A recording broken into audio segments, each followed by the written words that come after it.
They say that all roads lead to Rome, and this can't be farther from the truth. The splendor of its ancient ruins and the greatness of its Renaissance ones inspired in man the desire to achieve nothing but greatness. In 2010, Assassin's Creed Brotherhood gave us the opportunity to explore, admire, and roam around the Eternal City in its 16th century magnificence. In today's video, we'll analyze and explore the Italian capital and how it was made and utilized in Assassin's Creed Brotherhood. But before that, roll the intro!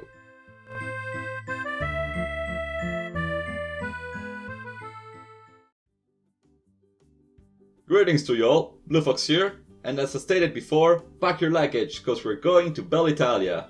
Today I will not only give you an art history lecture for free, but also a closer look on how the game transformed, made usage of, and managed to emulate the historical city into Assassin's Creed Brotherhood. Without further introductions, let's go!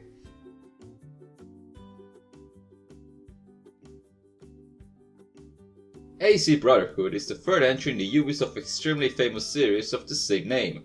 Back in 2010, video games had some, let's just say graphical and technical limitations. But nonetheless, even with fewer resources, the studio recreated a pretty looking small-scale city of Rome, Italy. The map is approximately 1.4 kilometers squared, including the outer part of the city, that is about 2/3 of the map. Bigger than Florence or Damascus of the previous titles, but still smaller than the future ones. Studying the city design, it may appear there is no clear order, and somewhat you'll be right. Not only is this a 10-year-old video game, but it is also depicting a 500 years old city from today that was reconstructed God knows how many times. It is virtually impossible to even recognize roads, and trying overlapping these two maps brings us nowhere. However, if we take the river Tiber as a reference point, we can see that general locations such as the Vatican and the Colosseum do respect the general coordinates had in real life. The buildings are a bit indistinguishable between each other, true, but they do have a unique style and fit well with the setting.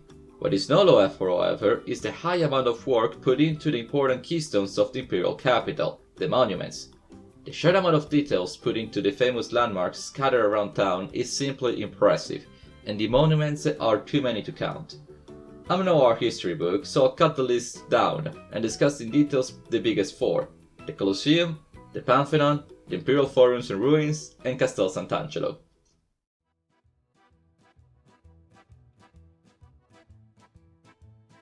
If London has her Big Bang and San Fran has her Golden Gate, Rome has her Colosseum.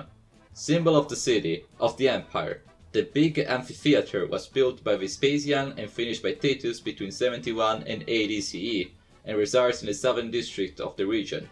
Recreated in all its glory, the Colosseum stands in the open fields of Rome as a bastion, as a reminder of the greatness of the empire. 190 meters of length, 160 of width and 50 of height, the Colosseum is the biggest structure in the game, and it's fully explorable by the player.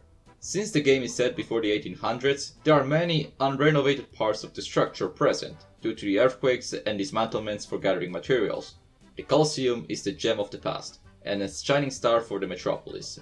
Undeniably, one of the world's wonders. Right in the first trailer of the game, the Pantheon is showcased in all its glory and pride as the Immortal Temple crosses Piazza della Rotonda. Built under Trajan around 110 CE, the Pantheon is extremely well preserved, due to its being used as a church since the 7th century for Saint Mary and Malphites.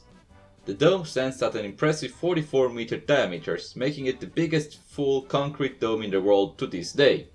In the game, Ezio is able to explore it both inside and from the roof, where he can observe the famous opening that, according to legend, even if open, doesn't let the water fall in. Beautiful, symmetric and historical, the Pantheon is magnificently remade in Brotherhood. Together with the Colosseum and the Pantheon, the Roman Forum stands strong as a reminder of the past. Here we can find the old city of Rome, and many smaller landmarks to admire.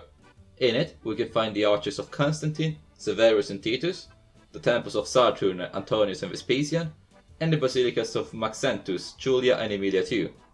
The proper digging of the ruins only took place much later, some even as late as the 90s, but the central buildings decorate the city of Rome in a wonderful way nonetheless.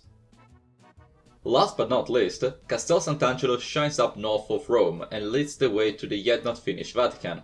The castle was built and collapsed a couple of times due to conquest, but by the 1500s it stood by the Tiber River as a stronghold for the Papal States. 50 meters of height and a splendid bridge that leads to the castle, Sant'angelo is well recreated in-game. In this time period, the Borgia family ruled over the country, so the castle is important for the plot as well. Due to the fact that St. Peter is still under construction, Castel Sant'Angelo is the reference point to follow when exploring the beautiful downtown.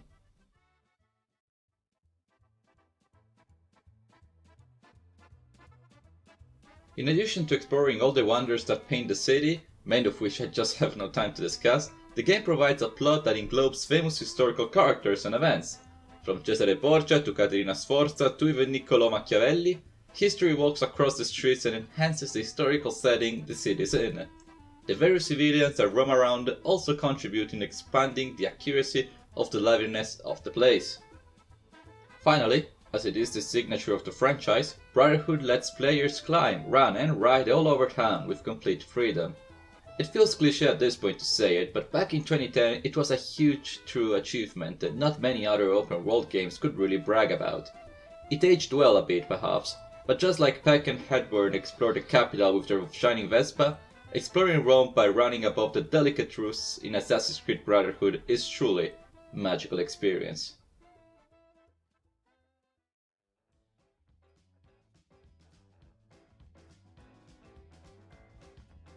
All roads do lead to Rome, and Assassin's Creed Brotherhood depicts the Roman city in an astonishing way. It's a bit small, and the majority of buildings are copy-pasted, but monuments, landmarks, the people, and the freedom the player has crossed down makes Roma from ACB the best representation of the city in video games to this day. I do wonder though, will Ubisoft release a new Assassin's Creed set down here, perhaps even further in the past? Who knows? Only time will tell. Thank you so much for watching today's video. I hope you enjoyed it and found the new format interesting and improved over the last time we visited Paris. Let me know in the comments what other cities I could do in the future, from AC or other franchises too.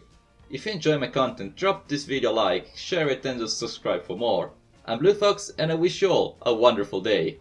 Arrivederci.